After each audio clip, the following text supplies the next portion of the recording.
व्यक्ति जो एक भारत यात्री है और अत्यंत लोकप्रिय भारत यात्री हैं, कन्हैया कुमार। वो अभी अभी गुजरात से लौटे हैं और आपको जो चुनाव का अभियान था गुजरात में उसके बारे में कुछ बताएंगे और भारत जोड़ो यात्रा के बारे में भी कुछ सवाल होंगे आपके, आप कन्हैया जी से पूछ सकते हैं। मैं कन्हैया से गुजारिश करूंगा वो 10-15 मिनट के लिए आपको संबोधित करें। आप उसके बाद आपके सवाल होंगे और अंत में हम एक फिल्म रिलीज करने वाले हैं। हम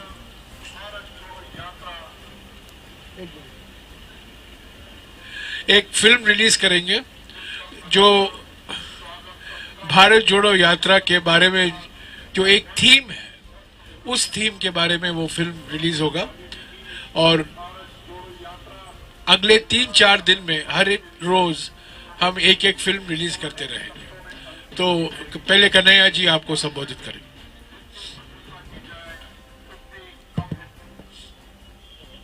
सबसे पहले हम भारत जोड़ो यात्रा की तरफ से सभी यात्रियों की तरफ से, भारत यात्री, अतिथि यात्री, इंटर स्टेट यात्री, सिविल सोसाइटी के लोग और ऐसे भी बहुत सारे व्यक्ति हैं जो इस यात्रा में चल रहे हैं, जिनके पास किसी कैटेगरी का कोई पास नहीं है, लेकिन हौसला है चलने का और एक उम्मीद उनको भारत जोड़ो यात्रा में दिखती है।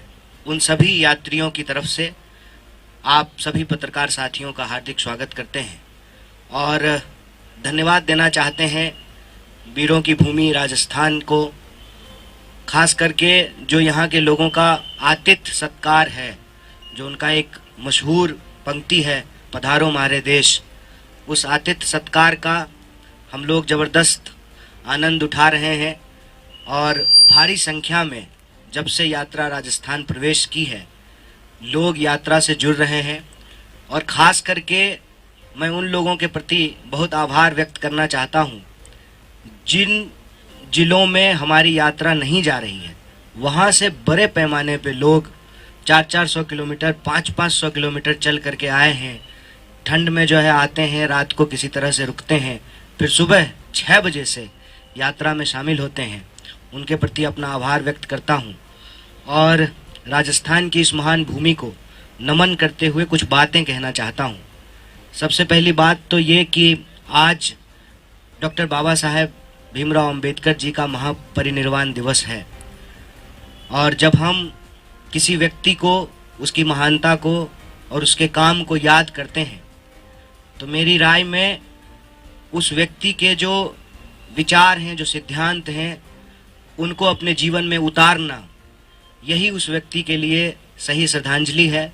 उनके विचारों को आगे बढ़ाना और यह जो भारत जोड़ो यात्रा है वो डॉक्टर बाबा साहब भीमराव अंबेडकर के विचारों से जुड़ा हुआ है, क्योंकि कहीं ना कहीं आपने सुना होगा, आपने यह बात नोट की होगी कि हम लोग कह रहे हैं कि इस देश में हिंदू मुसलमान की नहीं, संविधान की बात होगी। और हम संविधान की अगर बात करेंगे, जो हमारे संविधान की प्रस्तावना है, हम भारत के लोग भारत को एक प्रभुत्व संपन्न, समाजवादी, धर्मनिरपेक्ष, लोकतांत्रिक गणराज्य जब बोलते हैं, इसका मतलब होता है कि शीर्ष पर बैठे हुए व्यक्ति का चुनाव इस देश के आम लोगों के द्वारा होगा। और ये जो भावना है प्रस्तावना की, इसी भावना से यह भाव पैदा होता है कि हम इस देश को नफरत की आग में नहीं जलने देंगे। जब हम कहते हैं हम भारत के लोग, तो हम ये नहीं कहते हैं कि हम हिंदू, हम मुसलमान, हम सिख, हम ईसाई। हम भारत के लोग मतलब हम सभी भारतीय जो इस भूभाग पे पैदा हुए हैं, कन्याकुमारी से लेकर के कश्मीर तक, अरुणाचल से लेकर के गुजरात तक, इस भूभाग पे रहने वाले सारे लोग मिलजुल करके समानता के अधिकार के साथ अपने दायित्वों, कर्तव्यों और अधिकारों का इस्तेमाल करते हुए हम देश को बेहतर बनाएं। यह जो संविधान का भाव है, उस भाव को यह भारत जोड़ो यात्रा लेकर के चल रहा है। और हमारे देश के लोगों के जो बुनियादी सवाल हैं, क्योंकि देश हमेशा देश के लोगों से बनता है, इसीलिए लोगों के जो सवाल हैं वही देश के सवाल हैं। ऐसा नहीं हो सकता है कि लोग के सवाल अलग होंगे और देश का सवाल अलग होगा। अगर देश के लोग महंगाई से परेशान हैं तो यही देश का भी सवाल है। अगर देश के लोग बेकारी से परेशान हैं तो यही देश का भी सवाल है। इन भावों को लेकर यह भारत जोड़ो यात्रा चल रहा है। तो आज यह बहुत महत्वपूर्ण दिन है भारत जोड़ो यात्रा के लिए, और इसीलिए इस मंच से हम लोग श्रद्धांजलि व्यक्त कर रहे हैं भारत रत्न डॉक्टर बाबा साहब भीमराव अंबेडकर को। जैसा कि जयराम जी ने कहा कि हम गुजरात चुनाव से होकर के आए हैं, और इस संबंध में भी एक बात मैं आपसे साझा करना चाहता हूं। बार बार भाजपा ने अपने कैंपेन में कहा कि राहुल जी नहीं आए हैं चुनाव प्रचार करने के लिए गुजरात। बार बार ये कहा गया कि चुनाव हो रहा है गुजरात में, तो भारत जोड़ो यात्रा गुजरात क्यों नहीं जा रही है। कई मौकों पे इसका जवाब हम लोगों ने दिया, लेकिन वहाँ जब हम लोगों के बीच गए और लोगों से जब बातचीत की तो लोगों ने कहा कि हम समझते हैं कि देश का भूगोल ऐसा है कि जब आप दक्षिण से उत्तर की तरफ जा रहे हैं तो पश्चिम में स्थित गुजरात आप नहीं आ सकते हैं, लेकिन आपकी भावनाएं हमारे साथ है और गुजरात के लोगों की भावनाएं भारत जोड़ो यात्रा के साथ है, ऐसा लोगों ने बताया। और उसी बिहाफ पे हम लोग भी गुजरात चुनाव में बार बार ये कह रहे थे कि भले हम नहीं आए हैं, यात्रा भले नहीं आई है, राहुल जी कम आ पाए हैं, लेकिन गुजरात के लोगों का सवाल भारत जोड़ो यात्रा में बार बार उठाई जा रही है, क्योंकि गुजरात के लोग भी बढ़ती हुई बेतहाशा महंगाई से परेशान हैं, बेकारी से परेशान हैं, और नौजवानों की हालत ये है कि 22 बार वहाँ पे प्रश्न पत्र लीक हो चुके हैं। चाहे आपको +2 का प्रश्न पत्र हो या किसी नौकरी का प्रश्न पत्र हो, बार बार वहाँ पे प्रश्न पत्र लीक हो रहे हैं। किसानों की हालत वहाँ भी ऐसी है कि उनको उनके फसल का उचित दाम नहीं मिल रहा है। छोटे छोटे जो उद्योग धंधे हैं, जीएसटी और नोटबंदी के चलते उस पर बहुत गहरा बुरा प्रभाव पड़ा है। तो ये सारे सवाल जो गुजरात के लोगों के हैं वो भारत जोड़ो यात्रा में भी उठाया जा रहा है। एक खास बात वहाँ के चुनाव को लेकर के जो मैं आप सबसे साझा करना चाहता हूँ, हमने गुजरात चुनाव में इस बार वो होते हुए देखा जो शायद इस देश के लोकतंत्र के इतिहास में कभी नहीं हुआ। हमने ये देखा कि जिनके ऊपर ये जिम्मेवारी है कि वो कानून और व्यवस्था की रक्षा करेंगे, वो खुलेआम चुनावी मंचों से गुंडागर्दी की भाषा बोल रहे थे, देश के लोगों को डराने की भाषा बोल रहे थे, गुजरात के लोगों को आपस में लड़ाने की भाषा बोल रहे थे। जो उनका जख्म है उसको कुरेद कर उसके ऊपर नमक छिड़कने का काम कर रहे थे, और ये बहुत दुखदाई था। और हमने ये भी देखा कि किस तरीके से संस्थाओं को पंगु बना दिया गया है। आप देखिए, मैं एक उदाहरण आपको देता हूं कि जब भारत जोड़ो यात्रा में बच्चे आ रहे हैं, जुड़ रहे हैं, तो हमारे खिलाफ कंप्लेन किया गया। और आप गुजरात चुनाव को जब ध्यान से देखेंगे, प्रधानमंत्री स्वयं बैठ करके एक बच्चे से जो है चुनाव प्रचार करवा रहे थे। और मैंने अपनी आंखों से अहमदाबाद में रोड शो देखा माननीय प्रधानमंत्री जी का। उस रोड शो में स्कूल के बच्चे स्कूल का ड्रेस पहने हुए हैं, उसके साथ जो है उनके शिक्षक भी खड़े हैं। उनको ये कहा गया कि आपको भीड़ जुटाना है, आपको भीड़ लेकर के आनी है। तो ये जो दोहरा रवैया है कि हमारे कार्यक्रम में बच्चों के माँ बाप अपने बच्चों को लेकर के आ रहे हैं, तब आप हमसे सवाल पूछ रहे हैं, हमारे खिलाफ कंप्लेन कर रहे हैं, और चुनाव प्रचार के दौरान खुलेआम जो लोग सत्ता पे बैठे हुए हैं उनके द्वारा बच्चों का इस्तेमाल किया जा रहा है, उस पर कोई कार्रवाई नहीं हो रही है। और जहां तक भाषा का सवाल है, बात का बतंगड़ बनाया गया हमारे अध्यक्ष जी की जो है बातों का। और आप भाजपा नेताओं की भाषा देखिए कि किस तरह का भाषा का इस्तेमाल किया गया। जब आप कहते हैं कि सबक सिखा देंगे, हमने सबक सिखा दिया, अब जो है कोई कर्फ्यू नहीं होता है, ये अपने आप में एक बहुत दुखद और चिंताजनक स्थिति है। अगर इस तरह से ही संस्थाएं काम करती रही तो ये देश के लिए एक गंभीर सवाल है कि हम लोकतंत्र को आगे कैसे लेकर के जाएंगे। क्योंकि लोकतंत्र को बचाने वाली जो संस्थाएं हैं वो इस तरीके से अगर काम करेगी तो फिर क्या होगा। आप देखिए, या तो आप ये नियम ही बना दीजिए कि चुनाव जिस दिन हो रहा है उस दिन भी प्रचार होगा, अन्यथा प्रधानमंत्री वोटिंग के दिन उनके जो है रोड शो में झंडे लेकर के लोग चल रहे हैं और वो जानबूझ करके रोड शो निकालते हैं ताकि मतदाताओं के मस्तिष्क पे जो है एक असर डाला जा सके। चुनाव प्रचार का एक तरीका बन गया है और इस पर जो है इसी कोई कार्रवाई नहीं करती है। और ये जो प्रक्रिया से संबंधित बातें मैं आपको बता रहा हूँ, उससे ज़्यादा चिंताजनक हालत ये है कि जब आम लोगों से बात कर रहे थे तो उन्होंने कहा कि हम बहुत खुश हैं कि इस देश में एक भारत जोड़ो यात्रा चल रही है जिसमें हमारे सवाल उठाए जा रहे हैं। रोजी रोटी, कपड़ा, मकान, शिक्षा, स्वास्थ्य, सड़क, बिजली, पानी के मुद्दे उठाए जा रहे हैं। भारत जोड़ो यात्रा में हम बार बार कह रहे हैं कि नफरत अगर फैलेगी, गुस्सा फैलेगा तो लोगों के जो असली सवाल हैं वो गुमराह हो जाएंगे और लोगों का असली सवाल है महंगाई और बेरोजगारी। उसी तरह से वहां के लोगों ने भी बताया कि देखिए हमारे राज्य में चुनाव हो रहा है और हमारे मुद्दों पर चर्चा ही नहीं हो रही है। कुपोषण के मामले में गुजरात की स्थिति अच्छी नहीं है और दुखद स्थिति यह है कि जिनका खुद का परफॉर्मेंस अच्छा नहीं है उन चीफ मिनिस्टर्स को गुजरात बुलाया गया है कि आप आकर के हमारे यहाँ कैंपेन कीजिए। आप ये बताइए कि अगर 27 साल में भाजपा ने वहां विकास किया है तो वो विकास दिखा करके क्यों नहीं वोट मांग रहे हैं? 50 से ज्यादा जो है एमएलए के टिकट काटे गए। इसका मतलब वो लोग ठीक से काम नहीं कर रहे थे। अगर ठीक से काम कर रहे थे तो फिर उनका टिकट क्यों काटा गया? चीफ मिनिस्टर्स ऐसे बदले जा रहे हैं जैसे कपड़े बदले जाते हैं। ये जो स्थिति थी उस पे लोगों ने गहरी चिंता व्यक्त की है। परिणाम कल परसों में आ जाएगा, लेकिन ये जो पूरा का पूरा वस्तु स्थिति है उस वस्तु स्थिति को भारत जोड़ो यात्रा बहुत गंभीरता से लेती है और हम संवैधानिक संस्थाओं को भी बचाएंगे, हम संविधान की भी रक्षा करेंगे और इस देश के लोगों को आपस में जोड़ कर रखते हुए, बार बार कहते हैं कि जमीन से जुड़ा हुआ है, देश जुड़ा हुआ है, लेकिन देश के लोगों से बनता है, इसलिए लोगों को भी जोड़ के रखना है। उनकी पहचान के आधार पर उनके साथ कोई भेदभाव नहीं होगा।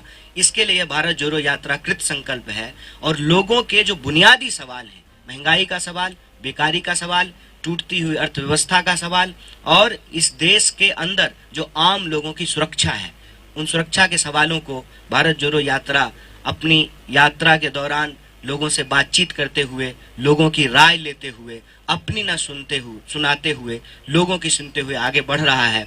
और मुझे पूरा भरोसा है कि जितने तरह का एप्रीहेंशंस लोग पहले उठा रहे थे जब हम विंध्याचल के उस तरफ थे, अब हम विंध्याचल के इस तरफ आ गए हैं, वो सारे एप्रीहेंशंस टूट रहे हैं। कई सारे पत्रकार साथी यहाँ हैं जो पूछते थे कि नॉर्थ में क्या होगा। हम बार बार कहते थे जब साउथ में अच्छा है ना तो नॉर्थ में भी अच्छा ही होगा, क्योंकि हम साउथ और नॉर्थ को जोड़ने के लिए निकले हैं। जब आपकी भावना पवित्र होती है, जब आपका भाव पवित्र होता है तो आपके साथ जो है परिणाम भी पवित्र होते हैं, सुंदर होते हैं और उसी सुंदर परिणाम को लेकर के हम लोग आगे बढ़ रहे हैं। और जो कुछ देख करके कई बार आप लोग अगर विचलित होते हैं तो मैं आपको बतौर भारत यात्री और भारत जोड़ो यात्रा के बिहाफ पे एक बात कह देता हूँ कि हम लोग विचलित नहीं होते हैं। जैसे कल एक क्लिप जो है वो बहुत घूम रहा था कि कुछ नौजवान अपनी छत पे खड़ा होकर के मोदी मोदी कह रहे थे। हम बिल्कुल चिंतित नहीं हैं, हम स्वागत करते हैं उनका, वो कहें, क्योंकि हम जानते हैं वह दिन दूर नहीं है कि वो मोदी मोदी नहीं महंगाई महंगाई चिल्लाएंगे। हम लोग बिल्कुल चिंतित नहीं है, क्योंकि हम ये समझते हैं कि उनका जो नारा है ना, मोदी है तो मुमकिन है, ये असली बात नहीं है। असली बात ये है कि मोदी है तो महंगाई है। ये बात वो बोलेंगे, मोदी मोदी की जगह जो है वो महंगाई महंगाई चिल्लाएंगे। हमको इस बात का भरोसा है और देश अपने सवालों को बहुत देर तक भुला के नहीं रख सकता है। और देश का सवाल रोजी रोटी का सवाल है, कपड़ा मकान का सवाल है। उन सवालों को लेकर के हम चल रहे हैं और हमारा यह संकल्प है कि हर हाल में हम देश को जोड़ करके रखेंगे, किसी भी स्थिति में जो है देश को बंटने नहीं देंगे। आप सब लोग धैर्य से हमारी बात को सुने। मंच पे उपस्थित अपने साथियों और आप सब लोगों को धन्यवाद कहता हूँ। बहुत बहुत शुक्रिया। आप कह रहे हैं कि गुजरात में जो बदलाव की स्थिति दिख रही है, मगर आज जो एग्जिट पोल है उसमें बीजेपी का बहुमत बताया गया है। देखिए, मैंने ये नहीं कहा कि जो है बहुमत बीजेपी का नहीं आएगा। और ये भी नहीं कहा कि बहुमत हमारा आ रहा है। हमने गुजरात चुनाव के अंदर जो भारत जोड़ो यात्रा की भावना थी वो कैसे गुजरात चुनाव से जुड़ी हुई थी, गुजरात के लोगों की भावना भारत जोड़ो यात्रा से कैसे जुड़ी हुई थी, ये बताया।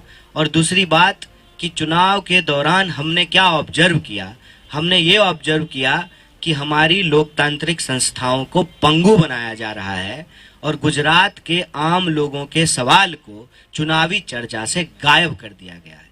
हमने कहा कि 22 बार प्रश्न पत्र लीक हुए और मोरबी में जो है पुल गिरा, घड़ी बनाने वाली कंपनी को पुल बनाने का ठेका दिया गया, चौकीदार को जेल में डाल दिया गया और चोर को भगा दिया गया। ये सवाल राजनीतिक विमर्श से गायब कर दिए गए। हमने ये बात कही, अगर आप जीतने को ही मानते हैं कि हर चीज का आधार है और कोई अगर चुनाव जीत गया है तो वह पूरी तरह से सही है, तो मैं समझता हूं कि ये सही और गलत का देखने का सही नजरिया नहीं है। कई बार गलत करते हुए भी लोग जीत जाते हैं, लेकिन अंततः जो है ना सही पे आना पड़ता है। और चुनाव के अंक गणितीय परिणाम क्या होंगे मैं उस पे नहीं जा रहा हूं, लेकिन जो भावनात्मक वस्तु स्थिति है और जो संवैधानिक स्थिति है मैं उस पे चर्चा कर रहा था। एक मिनट। एग्जिट पोल की एग्जिट होने का समय आ चुका है।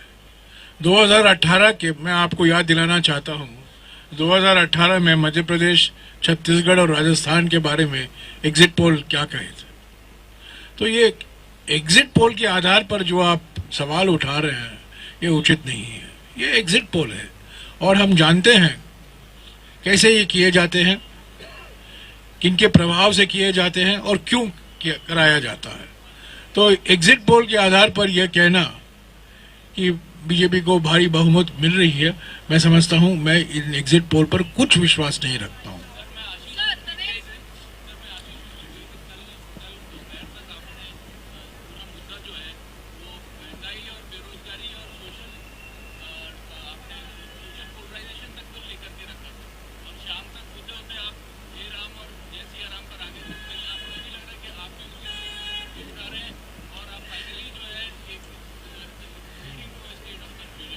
सर, सबसे पहली बात तो ये कि हे राम, जय सिया राम, जय श्री राम, ये इस देश के अंदर सालों से होता आया है।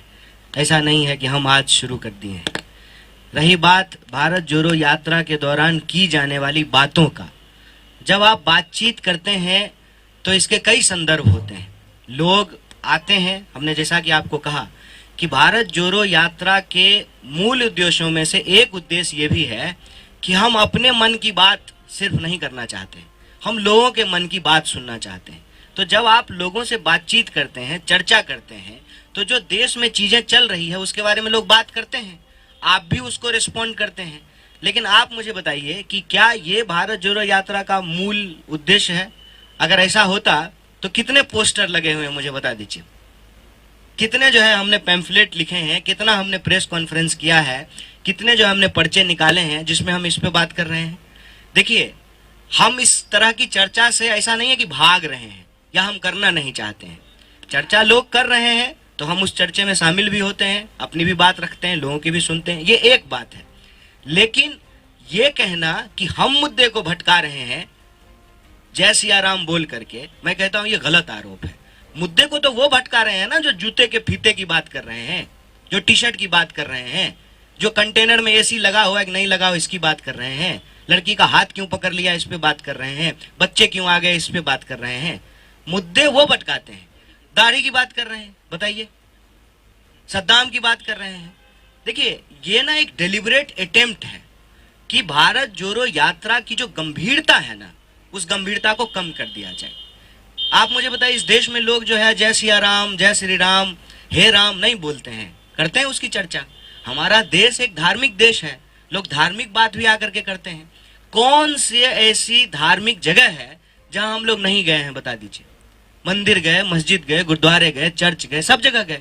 लेकिन आप ये कहिएगा कि हम मंदिर, मस्जिद, गुरुद्वारा, चर्च जाने के लिए यात्रा निकाल रहे हैं, तो ये बात तो नहीं है।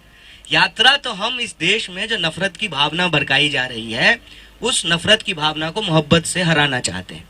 इस मोहब्बत की जरूरत हमको क्यों है?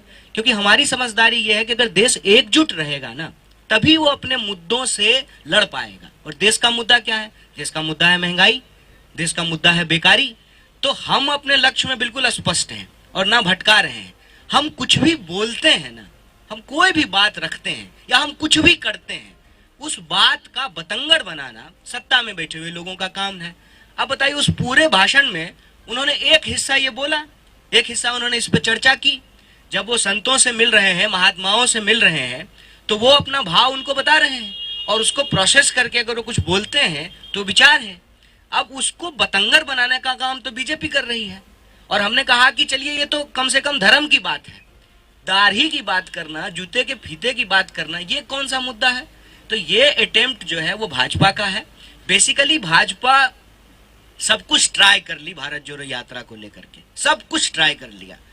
अब ये समझ गई है कि ये यात्रा रुकने वाली नहीं है, क्योंकि जो परसेप्शन वो कांग्रेस पार्टी को लेकर के, भारतीय राष्ट्रीय कांग्रेस को लेकर के, हमारे नेता को लेकर के लाखों करोड़ों खर्च करके बनाई है ना, वो परसेप्शन टूट रहा है। उनको ये डर लग रहा है कि देश को यह बात याद आने लगेगी कि ये पार्टी मोहनदास करमचंद गांधी की पार्टी है, जो दांडी यात्रा लेकर के चले थे, जो अंग्रेजों के खिलाफ भारत छोड़ो करने में कामयाब हुए थे।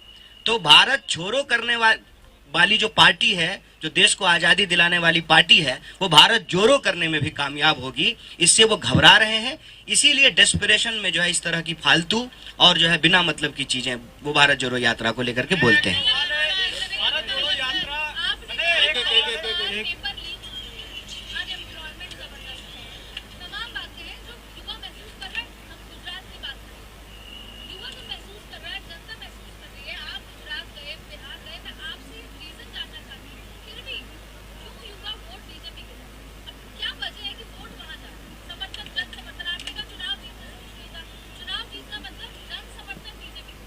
एक बात बताइए मैडम, 40% वोट आया था कांग्रेस को, वो वोट नहीं है? बताइए।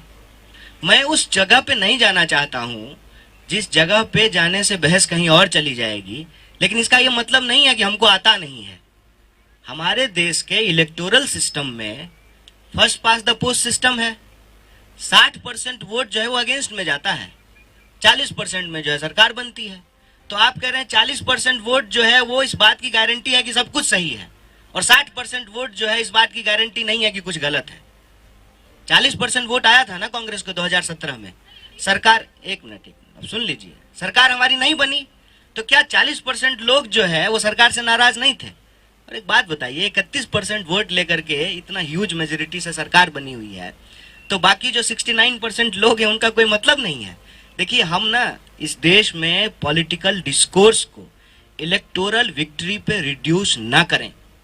इसका खतरा ये होगा कि फिर क्या मतलब है, क्या मतलब है मीडिया का, क्या मतलब है अपोजिशन का, क्या मतलब है पार्लियामेंट्री कमिटीज का, क्या मतलब है प्रेशर ग्रुप का, क्या मतलब है सिविल सोसाइटी का। ये बात हमारी जुबान पे डाल दी गई है। We have to be very careful. जब आप महंगाई की बात कीजिएगा तो कह देगा हम चुनाव क्यों जीत रहे हैं, जब आप बेकारी की बात कीजिएगा तो हम चुनाव क्यों जीत रहे हैं। अरे चुनाव आप जीत रहे हैं, ठीक बात है, लेकिन आप जो है बिल्किस बानो के बलात्कारी को संस्कारी कहिएगा, ये सही है? ये सही है तो जो चुनाव जीते हैं वो जाएं और अपनी ही बेटी से पूछें कि हमने बलात्कारी को संस्कारी बोल करके आया है, ये सही है? सही को सही, सही गलत को गलत कहना पड़ेगा। चुनाव जीतना हारना एक प्रोसेस है, एक प्रक्रिया है, उससे सारी चीजें सही हो जाती है, ऐसा तो नहीं है। फिर तो जहां हम चुनाव जीते हुए हैं वहां हमारी कोई गलती ही नहीं है। हम भी तो 2 राज्य में सरकार चला रहे हैं, सरकार कुछ तो गलती कर रही होगी, कुछ तो गलती हो रही होगी उनसे। केवल गुजरात में एक पेपर लीक नहीं हुए, आपका हो गया। आप आपने सवाल पूछ लिया, आप बैठ जाइए, आपका मौका मिलेगा, आप प्लीज बैठ जाइए, दूसरों को मौका दीजिए, दूसरों को मौका दीजिए। यस मैम, 1 मिनट, वो पूछ रही है, वो पूछ रही है, थोड़ा आराम से पूछिए, कुछ नियम के अनुसार ये चलाएं प्लीज।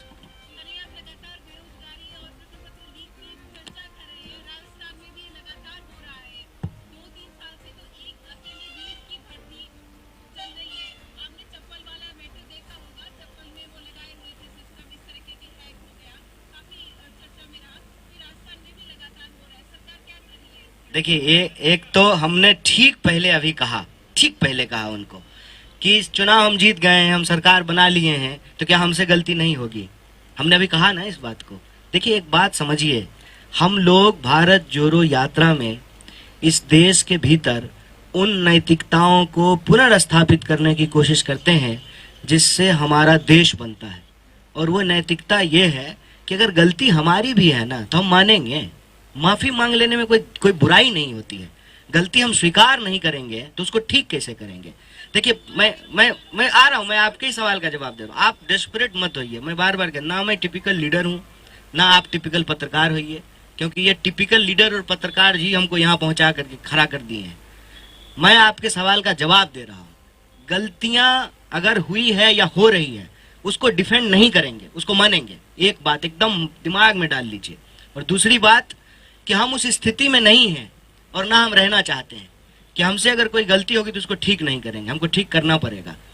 मैं गुजरात चुनाव गया और ये दो बात मैं बार बार बोल रहा था कि ओल्ड पेंशन स्कीम जो है वो राजस्थान में लागू हुआ ना, जो संविदा कर्मी थे उनको परमानेंट किया गया ना। मैं सरकार का प्रवक्ता नहीं हूं, लेकिन अगर मैं होता ना सरकार का प्रवक्ता तो मैं आपको सीधे जवाब दे देता कि प्रश्न पत्र लीक करने वाले लोगों के ऊपर कार्रवाई होगी और बेरोजगारी का जो महंगाई का सवाल है उस पर सरकार जो है उत्तरदायित्व से काम करेगा। मैं हूं नहीं, जब आएंगे तो पूछ लीजिएगा। लेकिन मैं अपने आत्मविश्वास से, कम भारत जोड़ो यात्रा ने जो हमको ये आत्मविश्वास दिया है, और एक भारत यात्री होने के नाते मैं इतना आपको जरूर कह सकता हूँ, प्रवक्ता होंगे उनसे पूछ लीजिएगा, बाकी सीनियर लीडर हैं वो जवाब दे देंगे, लेकिन गलत को हम लोग डिफेंड नहीं करेंगे। रुकिए मनीष जी, मनीष एबीपी।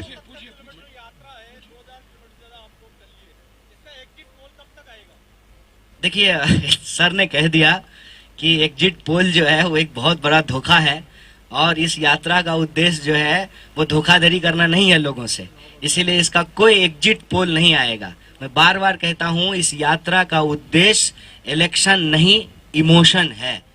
हम इमोशन को जोड़ने के लिए चले हैं। इलेक्शन अपने आप, उसका अगर प्रोसेस ठीक रहेगा, उसकी प्रक्रियाएं ठीक रहेगी, संस्थाएं ठीक से काम करती रहेगी तो इलेक्टोरल रिजल्ट भी उसके अपने आप आ जाएंगे। मनीष जी,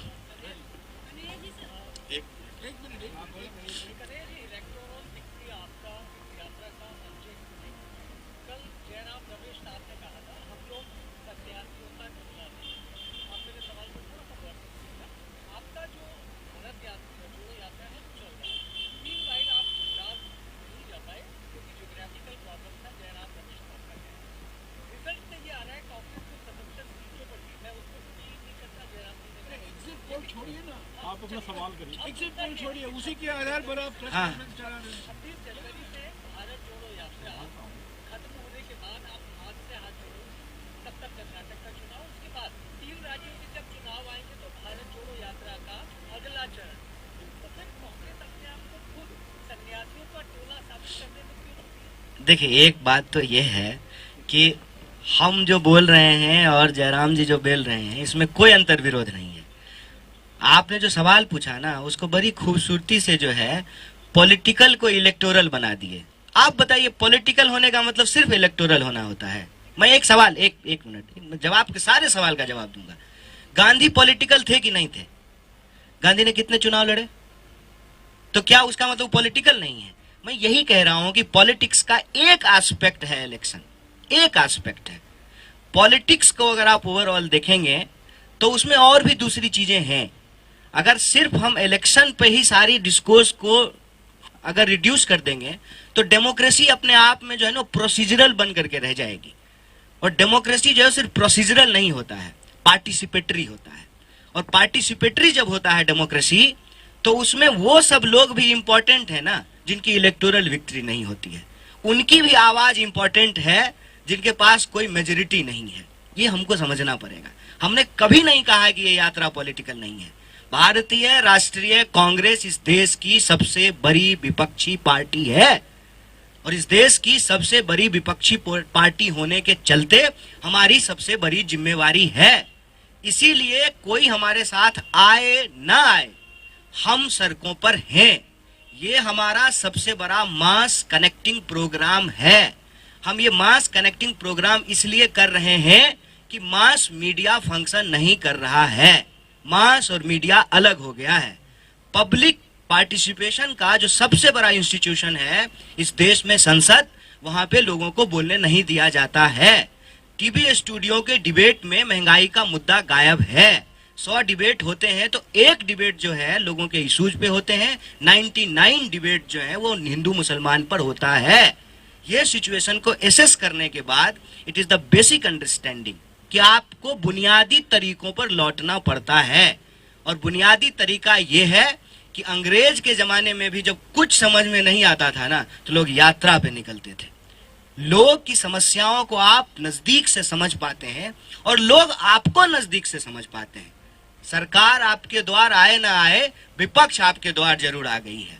बिल्कुल स्पष्ट उद्देश्य है, कभी नहीं कह रहे हैं कि इसका राजनीतिक उद्देश्य नहीं, इलेक्टोरल नहीं है, सिर्फ ये बात को हमको मिक्स नहीं करना चाहिए। और राजनीतिक भी है। इसके साथ साथ एक बात और मैं कह देता हूं, भारतीय राष्ट्रीय कांग्रेस एक पार्टी है और इसका एक राजनीतिक उद्देश्य है। इसके साथ साथ इसका उद्देश्य सामाजिक है, इसका उद्देश्य जो है आर्थिक है, इसका उद्देश्य सांस्कृतिक है।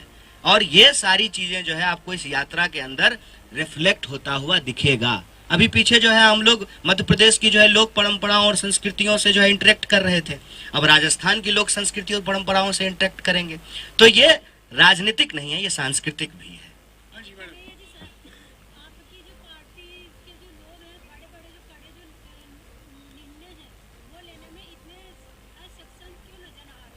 नहीं, मुझे तो ऐसा नहीं लगता है।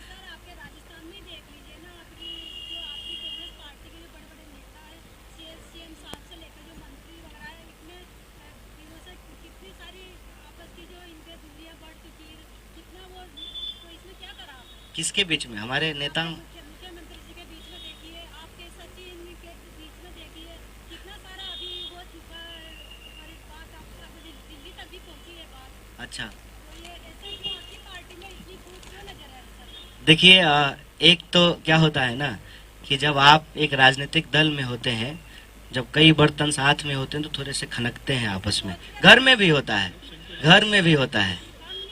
तो कोई बात नहीं, ठीक हो जाएगा। नहीं, ठीक हो जाएगा, होता है। Harsha Kumari ji, NDTV. Harsha ji,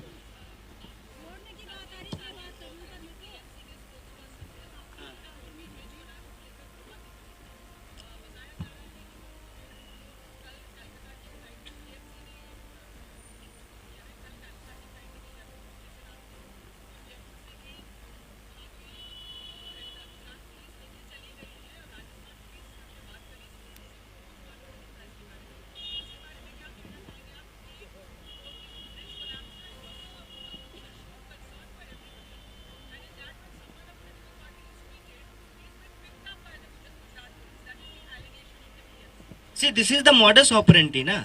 We have been watching this since a long time. I would like to remind you कि जिग्नेश मेवानी इलेक्टेड रिप्रेजेंटेटिव गुजरात के जीते हुए एमएलए को रात को सर्किट हाउस से, सरकारी जगह से जो है असम की पुलिस आई और उठा करके लेकर के गई। ये तो मॉडस ऑपरेंडी बन गया है। ये इसी को कहते हैं ना डर की राजनीति। इसीलिए तो हमारे राहुल गांधी बार बार कह रहे हैं कि डरो मत, कितने लोगों को जेल में डाल देंगे। ये मॉडस ऑपरेंडी बन गया है कि आप कुछ भी बोलने और लिखने से पहले सेल्फ सेंसर करना शुरू कर देते हैं खुद को। आप सच नहीं बोलने से घबराते हैं, क्योंकि आपको लगता है कि आपको लीगल फ्रेमवर्क में फंसा करके जो है आपको उलझाया जाएगा, परेशान किया जाएगा, तो आप बोलना नहीं चाहते। और इलेक्टेड रिप्रेजेंटेटिव को इसलिए टारगेट किया जाता है या पॉलिटिकल वर्कर को इसलिए टारगेट किया जाता है ताकि आम लोगों को ये मैसेज जाए कि अरे जब एमएलए को ही नहीं कोई पूछ रहा है, जब पॉलिटिकल वर्कर कोई नहीं पूछ रहा है, तो आम लोग कहां से हिम्मत करेंगे। ये इनका मॉडस ऑपरेंडी है, लेकिन ये बहुत दिन चलेगा नहीं। इसीलिए तो हम लोग ये यात्रा कर रहे हैं कि ये डर हम लोगों को समाप्त करना है। तो कहीं से भी उठाया जा सकता है। मैंने क्या गहलोत साहब देश के गृह मंत्री हो गए हैं क्या? राजस्थान के मुख्यमंत्री तो हैं। और जो है एक जो है संघीय ढांचा है, आप कैसे कई पूरा जहां पे बताइए नॉन बीजेपी स्टेट है, पिछले कई साल से रो रहे हैं सेंटर के सामने कि जीएसटी का पैसा दे दो, जीएसटी का पैसा दे दो। देश में उनके पास जो है सरकार है और जो है केंद्र सरकार के पास जो है ज्यादा पावर है, वो कई तरह से जो इसका इस्तेमाल करते हैं। तो ये कोई नई बात नहीं है। आप देखिए ये परसेप्शन मेकिंग में भी हेल्प करे कि कांग्रेस भी वैसी ही है, लेकिन ये सच्चाई नहीं है। और कोई सवाल? I think it's time to end the press conference now. अच्छा, एक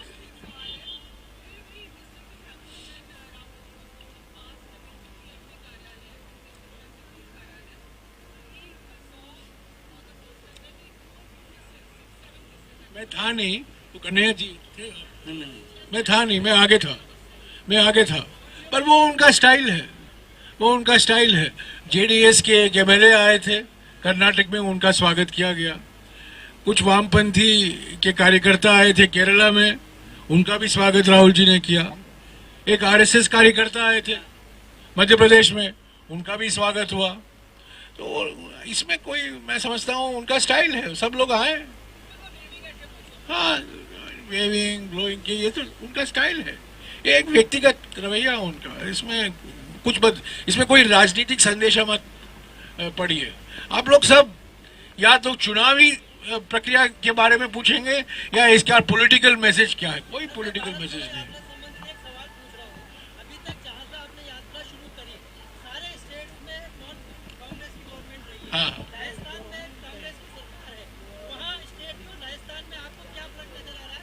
करोड़ों रुपए संसाधन सरकारी तंत्र का दुरुपयोग करके खर्चा किया जा रहा है यात्रा के लिए। पहली बात तो यह है कि 7 राज्यों में, तमिलनाडु को छोड़कर, यानी कि 6 राज्यों में, केरला, कर्नाटका, आंध्रा, तेलंगाना, महाराष्ट्र और मध्य प्रदेश, भारत जोड़ो यात्रा के सामने कई बाधाएं लगाएंगे सरकार की ओर से, पुलिस की ओर से। रोज पुलिस और पत्रकारों के बीच में तू मैं हुआ करता था।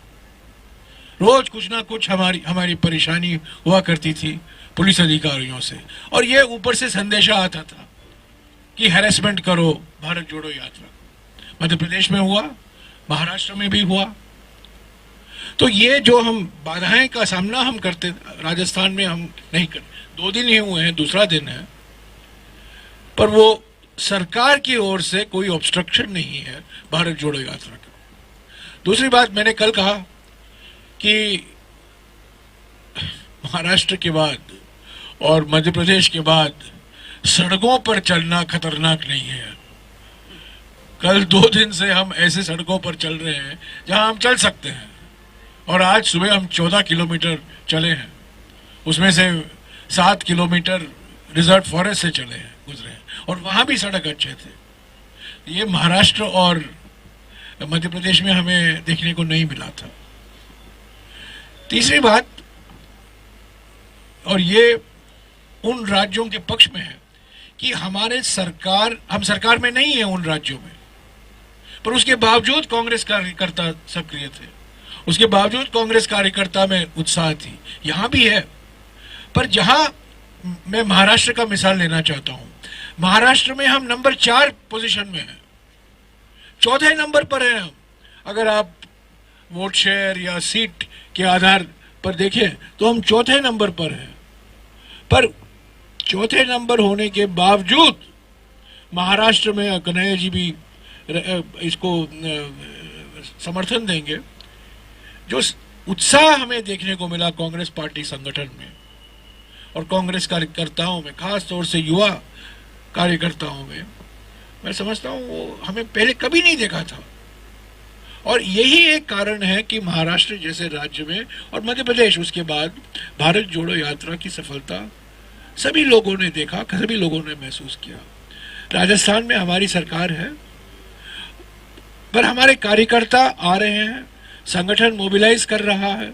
और कल शाम को जब हम झालावाड़ पहुंचे, कल शाम को करीब 12 किलोमीटर का स्ट्रेच था, मैं विश्वास के साथ कह सकता हूं कि 89 दिनों में हमने इतना भारी मोबिलाइजेशन नहीं देखा जनता का जितना कि हम कल देखे थे।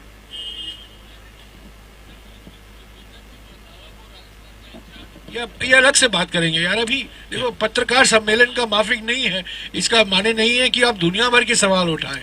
ये भारत जोड़ो यात्रा के संदर्भ में है, तो रंधावा और शैलजा, इसके बारे में हम अलग से बात करेंगे। ऑल इंडिया किसान कांग्रेस 9 दिसंबर दिन शुक्रवार को जंतर मंतर में एक बहुत बड़ा प्रोटेस्ट ऑर्गेनाइज करने जा रही है। क्योंकि जो इस वक्त देश के किसानों के और खेत मजदूरों के हालात हैं वो बहुत नाजुक हैं।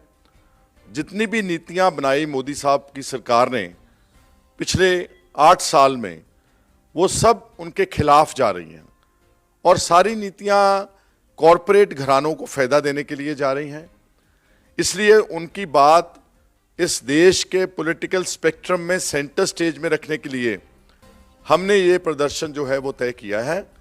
उसमें हजारों की तादाद में ऑल इंडिया किसान कांग्रेस के जो हमारे सारी स्टेट्स के यूनिट्स हैं वो पार्टिसिपेट करेंगे और हमारे जो सीनियर लीडरशिप है पार्टी की, कांग्रेस की, उनको भी हमने निमंत्रित किया है। उम्मीद करते हैं कि वो सब भी उस प्रोटेस्ट पे आएंगे।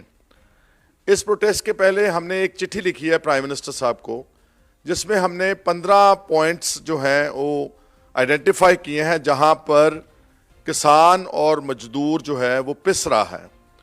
और आपको याद है कि किस तरह पिछले साल और 2020 में इस देश में किसानों का एक बहुत बड़ा आंदोलन उठा दिल्ली के बॉर्डर्स के ऊपर, और उस आंदोलन में लाखों की तादाद में सारे देश से किसान और खेत मजदूर वो लगभग 1.25 साल जो थे वो उसी आंदोलन दिल्ली के बॉर्डर पर नीचे बैठे रहे। लगभग 600 से 700 किसान, उनकी जान भी गई इस आंदोलन में। और जब वो आंदोलन खत्म किया गया, जब बीजेपी की सरकार ने पिछले साल 2021 में, क्योंकि यूपी वगैरह की इलेक्शन आ रही थी, उनको चिंता थी, तो उन्होंने उनसे वादा किया कि जो भी आपकी 4-5 प्रमुख मांगे हैं वो हम उन सारी मांगों को मानते हैं और इन सब मांगों को हम इम्प्लीमेंट करेंगे। लेकिन बड़े अफसोस की बात है कि इतने बड़े देश के, इतने बड़े लेवल के एक पॉलिटिकल नेता, प्राइम मिनिस्टर लेवल के, और उनके एग्रीकल्चर मिनिस्टर 1.25 साल बीत जाने के बाद भी जो उनकी मेन इश्यूज थे वो सारे आज भी उन पर कोई चर्चा नहीं है।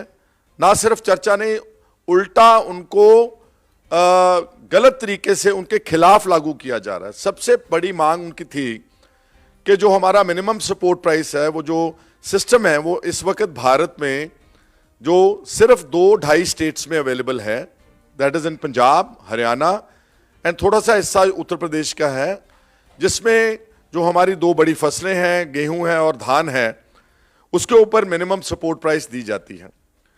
जो किसान आंदोलन संयुक्त किसान मोर्चे का था, उन्होंने 23 फसलें आइडेंटिफाई की थी जिनके ऊपर ये मिनिमम सपोर्ट प्राइस की उन्होंने बात रखी थी सरकार के सामने, और गवर्नमेंट ने प्रॉमिस किया कि हम इस एमएसपी को जल्द से जल्द देश में लागू करेंगे।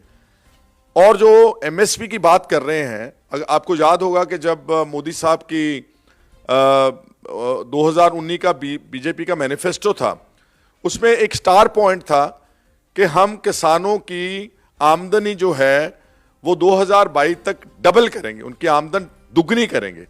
और स्वामीनाथन कमेटी की जो रिपोर्ट की रिकमेंडेशंस हैं, जो एक तयशुदा फॉर्मूला था, उस फॉर्मूले के हिसाब से, जिसको हम पॉपुलरली C2 + 50% फॉर्मूला डालते हैं, बोलते हैं, इसका मतलब है कि जितनी भी लागत आती है किसान की, उसको सारी को कैलकुलेट करके, उसकी अपनी सेल्फ लेबर तक कैलकुलेट करके, fertiliser, labour inputs, diesel, pesticide, सब कुछ कैलकुलेट करने के बाद हम किसान को उसकी फसल का, गेहूं का दाम, धान का या और फसलों का जो 50% over and above profitable MSP देंगे।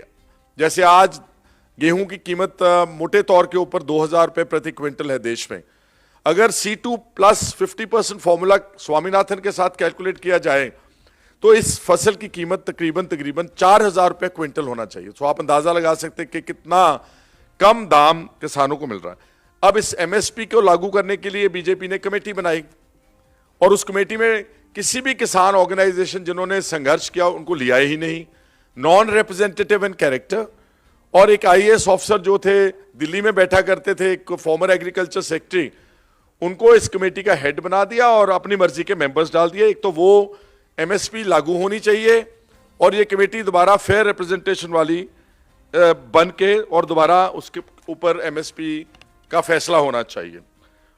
ये सारी जो बीजेपी स्पॉन्सर्ड एमएसपी की कमेटी है, इसको सारा देश रिजेक्ट कर चुका है, सारी ऑपोजिशन पार्टीज रिजेक्ट कर चुकी हैं, सारे किसानों के जितने भारतीय किसान यूनियन के जितने संगठन हैं वो सारे कर चुके हैं। ये कमेटी दोबारा बने और एमएसपी जो है वो स्वामीनाथन कमेटी के रिकमेंडेशन के फॉर्मूले के हिसाब से मिलनी चाहिए।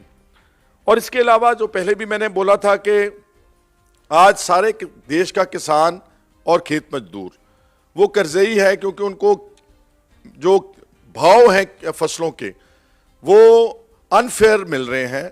जितनी इन्फ्लेशन बढ़ी है पिछले कुछ सालों में और उसके मुकाबले से उनके भाव जो हैं, रेट्स हैं फसलों के, वो नहीं दिए जा रहे, जिसके कारण आज बहुत बड़ी तादाद में कर्जा चढ़ा हुआ है किसानों के ऊपर।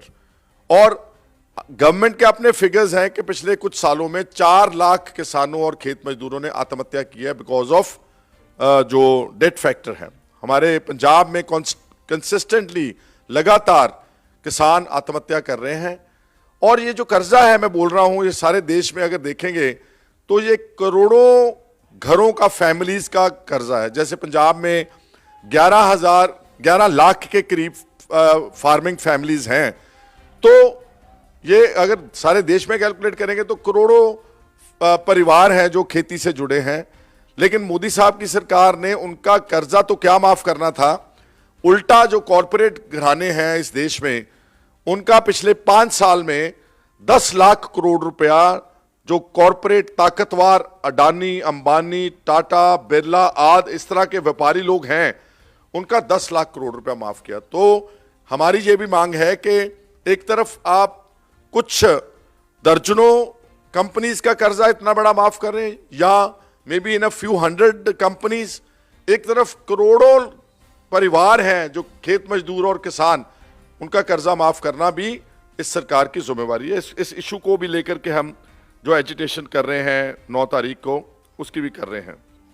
इसके अलावा जो रेट ऑफ इंटरेस्ट है बैंक का, देखिए ऐसा है कि आज देश में एग्रीकल्चर सेक्टर में भी बैंक का रेट वही है जो इंडस्ट्री का है।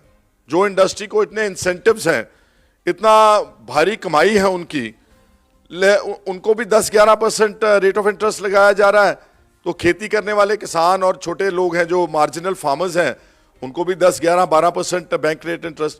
जो डेवलप्ड कंट्रीज हैं, विकसित मुल्क हैं, यूरोप है और नॉर्थ अमेरिका है, उसमें बैंक रेट जो है खेती का वो महज 2-2.5% है।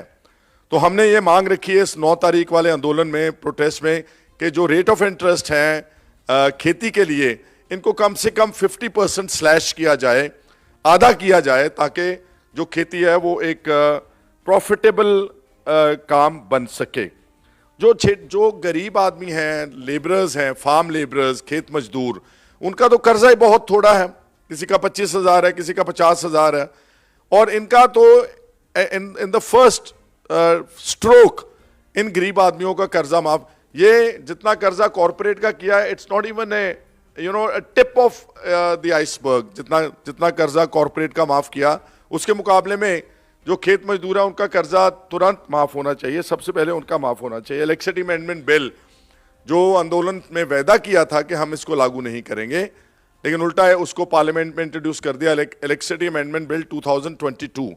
उससे क्या होने जा रहा है कि जितना कंट्रोल है स्टेट्स में, जो हमारे बिजली की कंपनीज हैं स्टेट ओन्ड, जैसे पंजाब में PSPCL है, आप उसका सारे का कंट्रोल केंद्र सरकार अपने ऊपर ले रही है। So this is a direct attack on the autonomy of the states, it's a direct attack on the federal structure of the country. और जैसे पंजाब की मैं उदाहरण दे रहा हूं, हमारा जो टोटल डिस्ट्रीब्यूशन सिस्टम है और जो जितना इंफ्रास्ट्रक्चर बिल्डिंग है, जो बिजली का आज से 40-45 साल पहले हर गांव में बिजली हमने पहुंचाई पंजाब में, अब ये इस बिल के जरिए ये बिजली का जो कंपनीज हैं स्टेट की, इनमें प्राइवेट प्लेयर्स इंट्रोड्यूस करने की बात कर रहे हैं, कॉरपोरेट। फिर वही बात कल्चर कि हमारी जो बिजली का काम है उसके ऊपर भी ये कंट्रोल फ्रॉम द सेंटर करना चाहते हैं। इसको हम इस आंदोलन में बहुत दृढ़ता से अपोज करेंगे।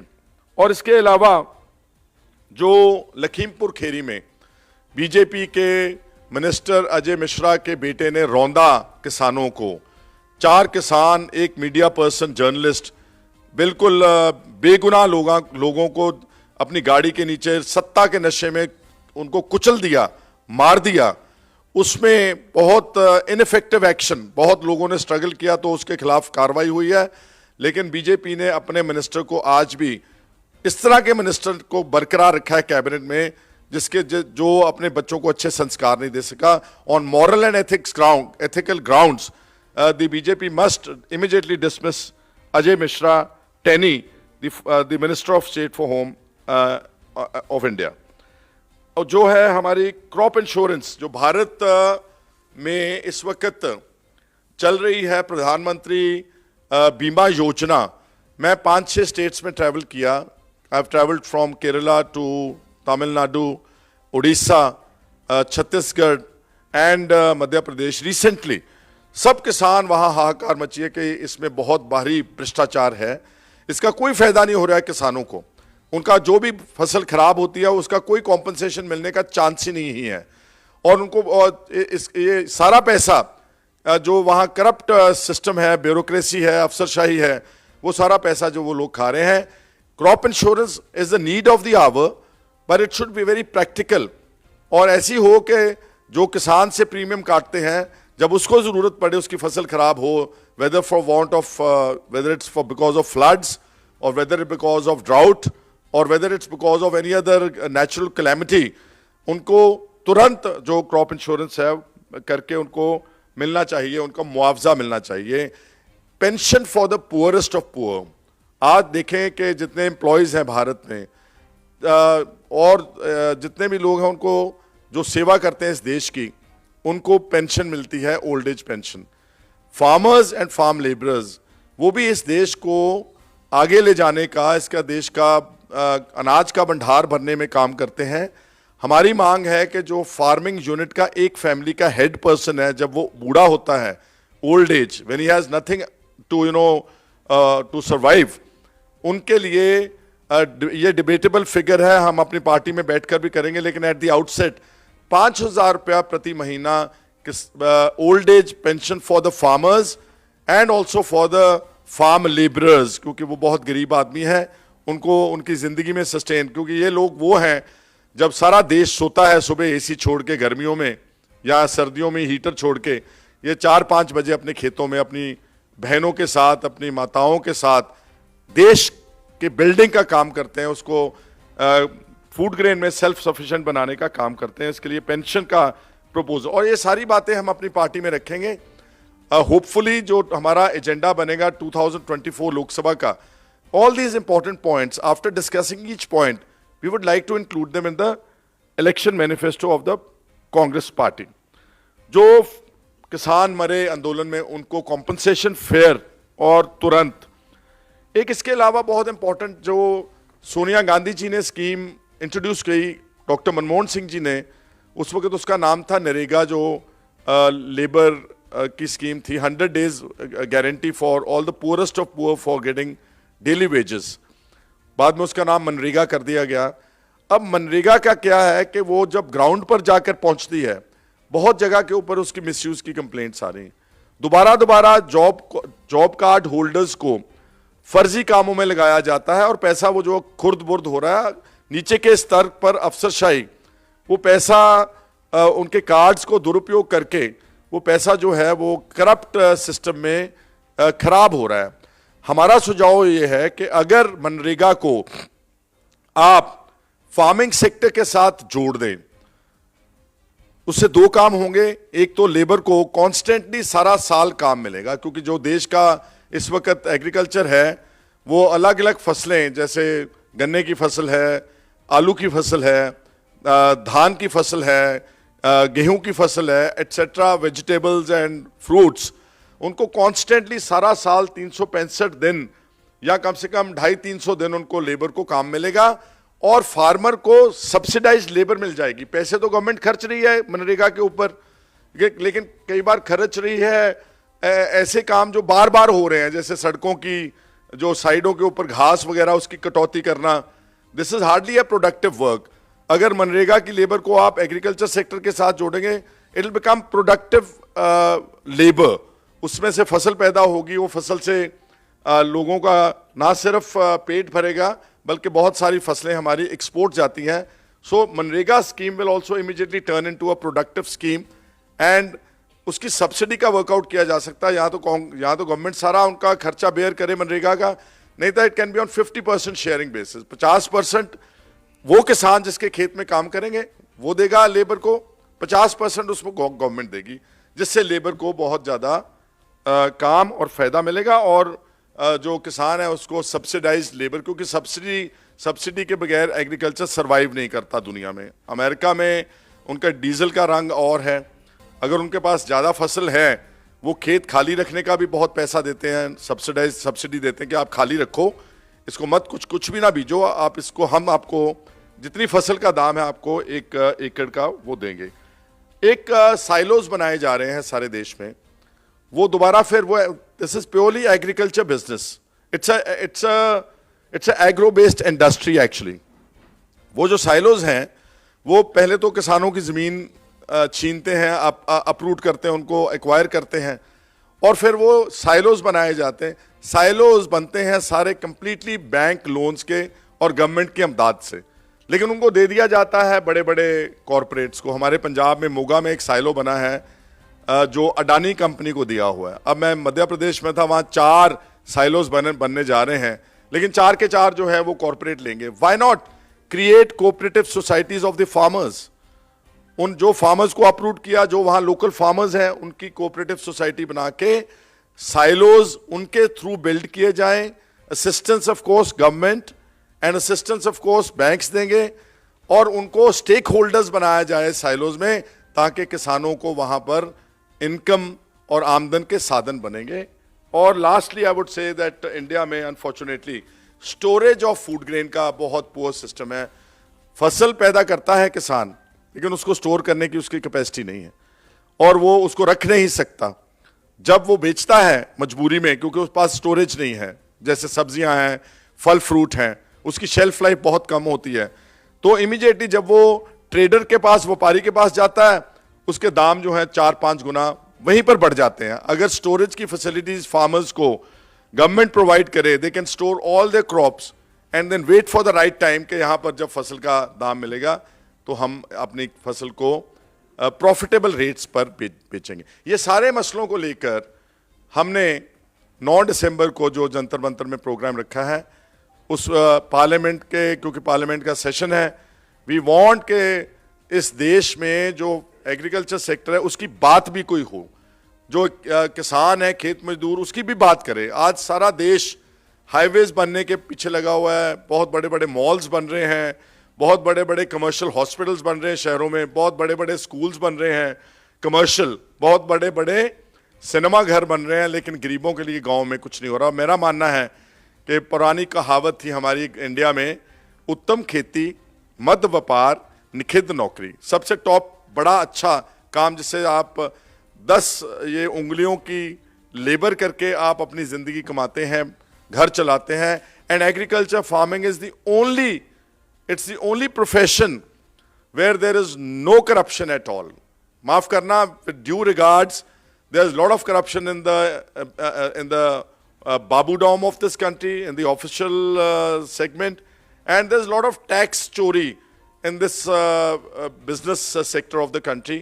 but ये जो लोग हैं इनके पास कोई ऑप्शन नहीं है, इसलिए ये सारी बातों को लेकर के हम आ रहे हैं. मेरी सबसे अपील है, जो लोग सुन रहे हैं दिल्ली के आसपास खास तौर के ऊपर, मेरे को हम बड़े आपके आभारी होंगे कि अगर आप 9 दिसंबर शुक्रवार वाले दिन जंतर मंतर पे बड़ी तादाद में किसान और खेत मजदूर पहुंच करके ऑल इंडिया किसान कांग्रेस का ये प्रोग्राम कामयाब करें. आप सबका यहाँ आने के लिए धन्यवाद. I am very grateful to Vineet Punia ji, our secretary in charge of the media, who has organised everything for us today. Thank you.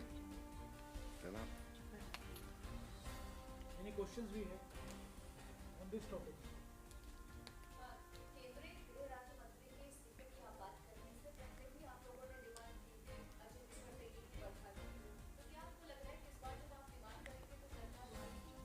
देखो, हमारा ऑपोजिशन का फर्ज है कि जो अनएथिकल बुरी बातें हो रही देश में, जैसे हमने जैसे इसके लड़के की बात की कि उसने बंदे ही मार दिए, रौंद दिए गाड़ी के नीचे, तो ये तो हमारे मांगने की जरूरत नहीं पड़नी चाहिए थी. BJP should have immediately removed Ajay Mishra from as a minister of state. So when they are not removing, that means they are shielding the corrupt, the guilty people who have brutally mowed down the innocent people. So therefore इसके ऊपर pressure बनाना बहुत जरूरी है ताकि देश में इस तरह के लोग जो उच्च पदवियों पर ना बैठे रहें. ठीक है जी.